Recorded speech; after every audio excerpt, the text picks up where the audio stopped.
एक दूरदराज गांव में महिलाएं एक एक करके मर रही थीं, एक अज्ञात बीमारी के कारण।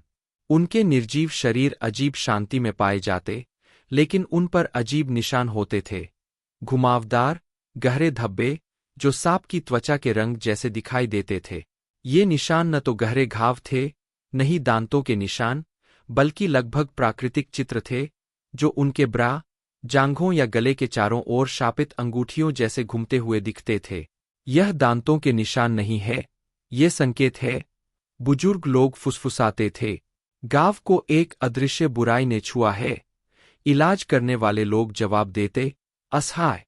लोग सांपों की तलाश में हर जगह जाते, खेतों में, झोपड़ियों में, यहां तक कि बिस्तरों के नीचे भी, लेकिन कोई सांप दिखाई नहीं देता था। फिर भी महिलाएं मरती जा रही थीं, और उनके पीछे वही रेहे से होता, गहरे और घुमावदार निशान, जैसे एक अदृश्य सांप की छुअन।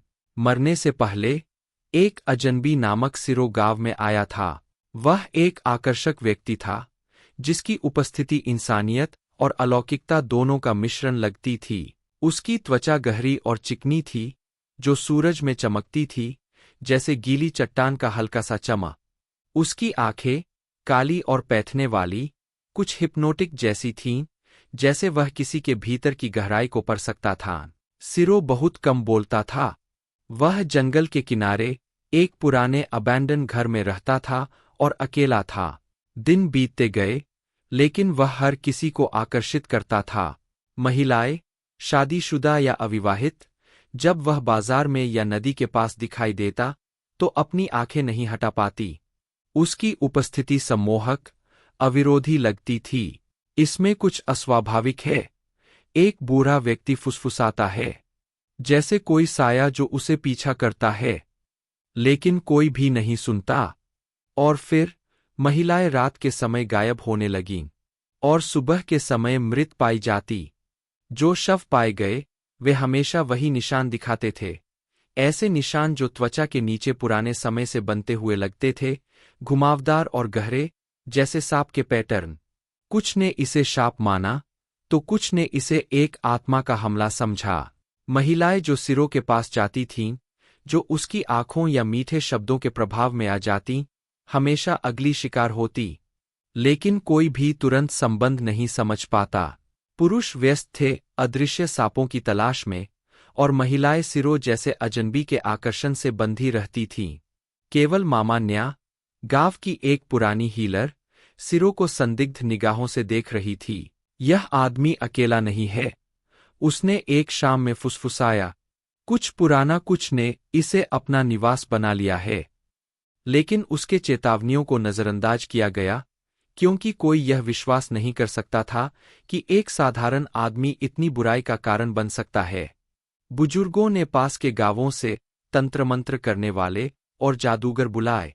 चिकित्सकों, पुरानी कहानियों के कथाकारों और यहां तक कि जंगल के आत्माओं से परामर्श किया गया। आखिरकार, हफ्तों की प्रार्थनाओं और अनुष्ठानों के बाद, एक बूढ़े तंत्रमंत्र करने वाले ने सच बताया, यह सांप नहीं है जो आपकी बेटियों को मारता है। यह सांप की आत्मा है, जो एक आदमी के शरीर में रहती है। उसने समझाया कि कुछ प्राचीन प्राणियां, शापित आत्माएं जिन्हें जिन्न कहा जाता था, मानव शरीरों में प्रवेश कर सकती है। ये आत्माएं अपनी पीड़ितों की जीवन शक्ति से भोजन करती थीं, उन्हें आकर्षित करने के लिए अपने आकर्षण और सम्मोहन का उपयोग करती थीं। जब वे जो चाहती थीं प्राप्त कर लेती, तो वे अपनी छाप छोड़ जाती, उनकी त्वचा की तरह के सांप के पैटर्न वाले निशान।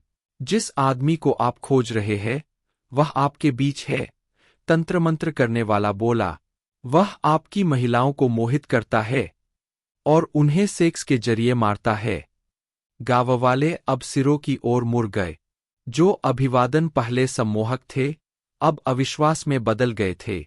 कुछ महिलाओं ने गुपचुप स्वीकार किया कि उन्होंने अजनबी से मुलाकात की थी, उसकी बातों से मोहित हो गई थीं, लेकिन उसके बाद उन्हें खाली, थका हुआ महसूस हुआ, जैसे उनकी आत्मा का एक हिस्सा उनसे छीन लिया गया हो। एक शाम, गांव के पुरुष टॉर्च लेकर सिरो के घर की ओर बढ़े। उन्हें सिरो बैठा हुआ मिला, निश्चल, उसकी आंखें खुली हुई और अंधेरे जैसी। तुमने हमारी महिलाओं के साथ क्या किया? गांव के मुखिया ने पूछा। सिरो धीरे धीरे मुस्कराया। अब वह इंसान नहीं था। वह फैल चुका था और अपनी पहचान में कुछ डरावना प्रदर्शित कर रहा था। फिर उसने कहा, उन्होंने मुझे वह दिया जो मुझे चाहिए था।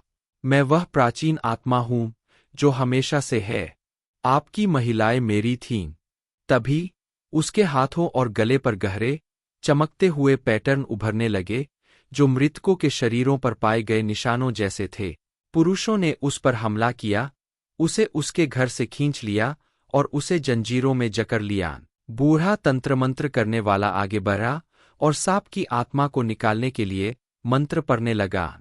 सिरो चीखा। उसकी आवाज एक डरावने सीटी जैसी थी। फिर एक अंतिम चीख के बाद उसका शरीर बह गया।